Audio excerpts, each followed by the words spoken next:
ഹരേ കൃഷ്ണ. ഒരാളുടെ ശരീരവും മനസ്സും അയാൾ ജീവിക്കുന്ന ചുറ്റുപാടിനോട് കടപ്പെട്ടിരിക്കുന്നു. മതിൽ കെട്ടി മാലിന്യവും വിഷവും വിതറുന്നവർക്ക് മതിലിനു മുകളിലും മണ്ണിനടിയിലുമുള്ള പരിസരത്തെക്കുറിച്ച് എന്തറിയാം?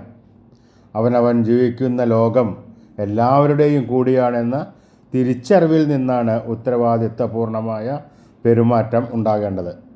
ഒരാളുടെ ദിനവൃത്താന്തം അറിഞ്ഞാൽ അയാളുടെ മനോഭാവവും മഹനീയതയും വളരെ വ്യക്തമായി തിരിച്ചറിയാം. ഗുണനിലവാരമുള്ള ജീവിതത്തിന് മികച്ച ദർശനങ്ങളും സത്യസന്ധമായ നിത്യാനുഷ്ഠാനങ്ങളും ഉണ്ടാകണം. എങ്ങനെ ജീവിക്കണം എന്നത് സ്വന്തം തീരുമാനമാണ്. പക്ഷേ അത് എങ്ങനെയും ജീവിക്കാം എന്നുള്ളതിനുള്ള ലൈസൻസ് അല്ല. ഗുരുവായൂരപ്പനെ സ്മരിക്കുക, നല്ല ജീവിതം കെട്ടിപ്പടുക്കുക. ഹരേ ഗുരുവായൂരപ്പ ശരണം.